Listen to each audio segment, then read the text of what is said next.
Halo anak-anak, selamat pagi semuanya. Bagaimana kabarnya hari ini? Sehat semua kan? Sebelum kita mau mulai pembelajaran kita hari ini, marilah kita berdoa menurut agama dan keyakinan kita masing-masing. Berdoa dimulai. Berdoa selesai. Nah anak-anak, ibu akan mengecek kehadiran dan kesiapan kalian dalam mengikuti proses pembelajaran hari ini. Sudah siap belajar? Ya, harus semangat ya. Nah, anak-anak, hari ini kita akan memasuki pembelajaran tema 1, Selamatkan Makhluk Hidup, subtema 1, Tumbuhan Sahabatku.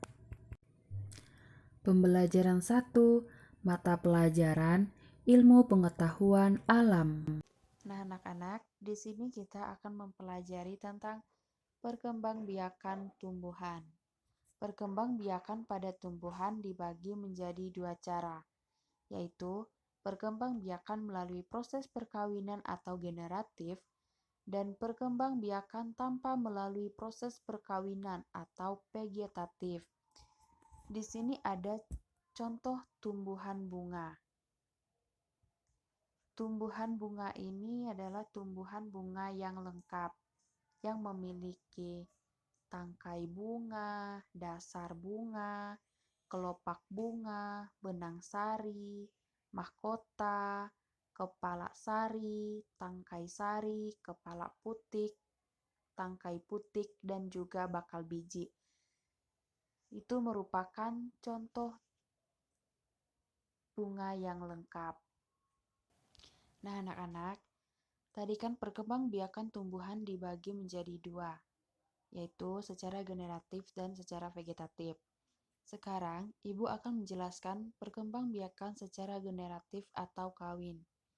Perkembangbiakan secara generatif atau kawin dilakukan melalui proses penyerbukan dan pembuahan.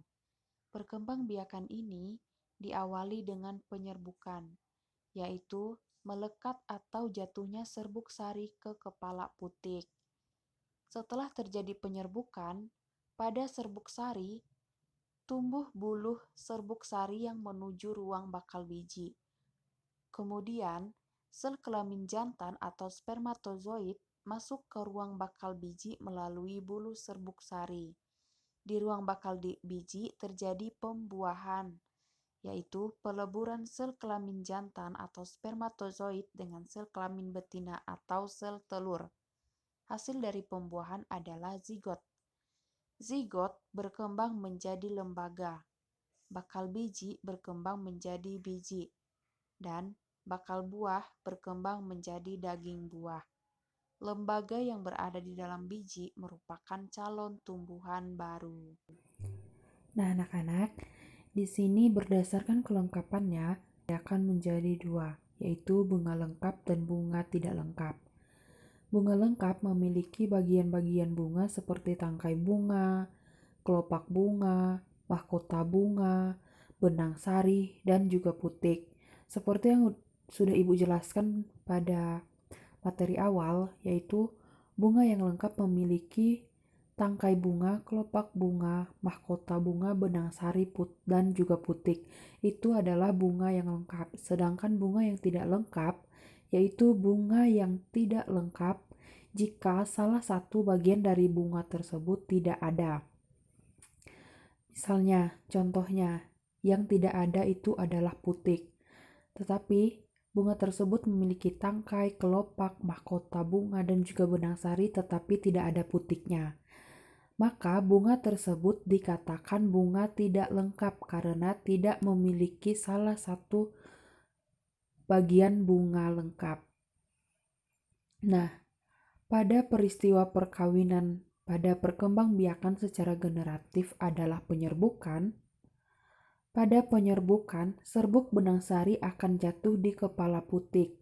Apabila diikuti oleh pembuahan, maka bakal buah akan tumbuh menjadi buah, kemudian bakal biji akan tumbuh menjadi biji.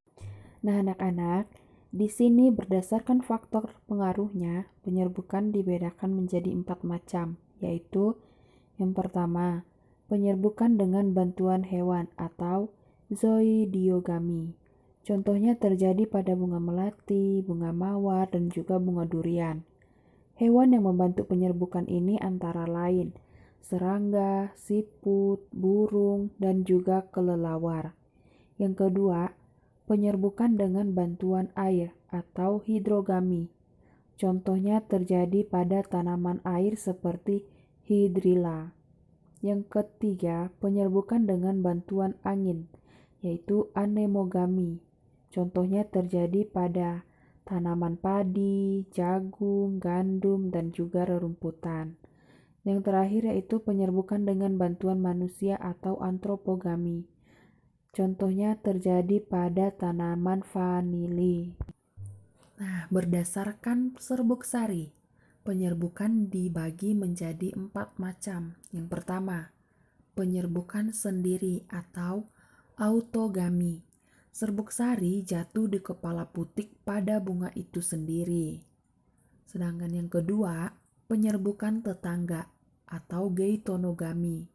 Serbuk sari jatuh di kepala putik pada bunga lain, tetapi masih dalam satu pohon. Yang ketiga, penyerbukan silang atau alogami. Serbuk sari jatuh di kepala putik pada bunga yang berbeda pohon, tetapi masih dalam satu jenis tumbuhan. Yang keempat, penyerbukan bastar. Serbuk sari jatuh di kepala putik pada bunga lain yang berbeda jenis tanamannya dan hanya dapat dilakukan pada tumbuhan yang masih dekat hubungan kekerabatannya. Misalnya, serbuk sari cabai jatuh pada putik tomat atau sebaliknya. Nah, anak-anak, tadi Ibu sudah menjelaskan perkembangbiakan secara generatif atau kawin. Sekarang Ibu akan menjelaskan perkembangbiakan secara vegetatif atau tidak kawin. Perkembangbiakan secara vegetatif adalah cara berkembang biak tanpa adanya proses perkawinan. Perkembangbiakan secara vegetatif dibagi menjadi 2 bagian. Yang pertama, perkembangbiakan secara vegetatif alami. Yang kedua, perkembangbiakan secara vegetatif buatan. Sekarang Ibu akan menjelaskan perkembangbiakan secara vegetatif alami. Perkembangbiakan secara vegetatif alami tidak melibatkan manusia atau murni dari alam. Macam perkembangbiakan vegetatif alami dibedakan menjadi beberapa bagian. Yang pertama ada perkembangbiakan vegetatif alami secara tunas. Tunas kecil akan melekat pada induk pohon, contohnya pada tumbuhan tebu, bambu, dan juga pisang. Yang kedua yaitu perkembangbiakan secara vegetatif alami umbi batang. Umbi batang adalah batang yang tumbuh di dalam tanah. Biasanya digunakan untuk menyimpan cadangan makanan. Contohnya pada tumbuhan kentang, bengkuang, dan juga umbi jalar. Selanjutnya ada umbi lapis. Umbi lapis memiliki susunan berlapis-lapis. Contohnya pada tumbuhan bawang merah, bawang putih, bunga tulip, dan juga bunga bakung. Untuk lebih jelasnya lagi, silahkan kalian perhatikan gambar. Yang selanjutnya yaitu tunas adventif. Tunas adventif adalah tunas yang tumbuh pada tepi daun atau bagian akar. Contohnya pada tumbuhan cocor bebek. Untuk lebih jelasnya silahkan kalian perhatikan gambar. Selanjutnya yaitu geragi atau stolon. Geragi merupakan batang yang tumbuh menjalar di permukaan tanah. Contohnya pada tumbuhan stroberi, arbei, antanan, rumput teki, dan pegagan. Silahkan untuk lebih lanjutnya kalian bisa mengamati gambar ya. Yang selanjutnya yaitu ada akar tinggal atau rizoma. Akar tinggal merupakan batang yang tumbuh mendatar di bawah permukaan tanah. Bentuknya mirip akar tetapi berbuku-buku seperti batang. Contohnya pada tumbuhan jahe, kunyit, kencur, dan lain-lain. Selanjutnya ada umbi akar.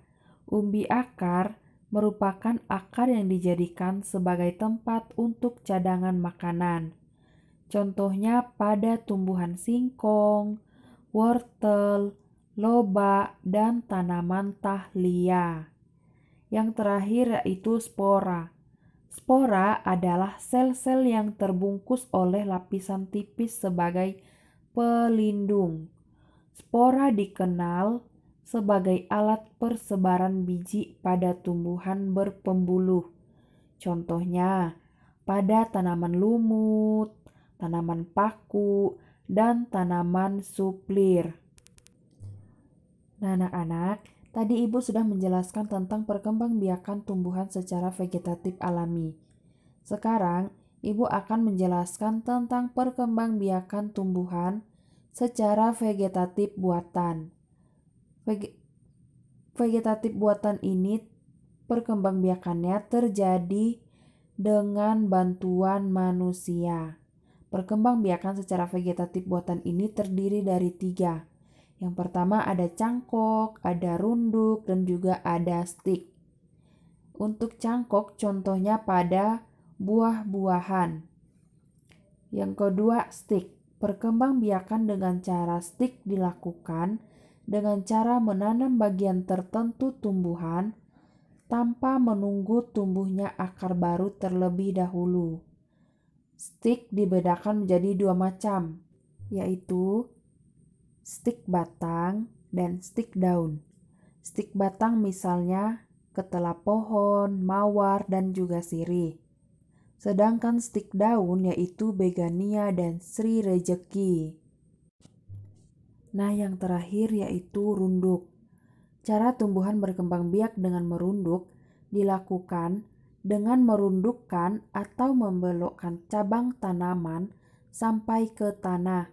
Kemudian, bagian yang dirundukkan itu ditimbun dengan tanah. Setelah tumbuh akar, cabang batang itu bisa dipotong dari tumbuhan induknya dan menjadi tumbuhan baru. Contohnya pada bunga melati.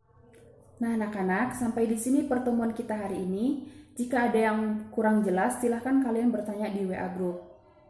Sebelum Ibu menutup pembelajaran, marilah kita berdoa menurut agama dan keyakinan kita masing-masing. Berdoa dimulai. Berdoa selesai. Sekali lagi untuk tugasnya, silahkan kalian kerjakan tugas yang sudah Ibu kirim di WA Group. Sampai bertemu di pertemuan selanjutnya. Sampai jumpa, selamat pagi, sehat selalu ya anak-anakku.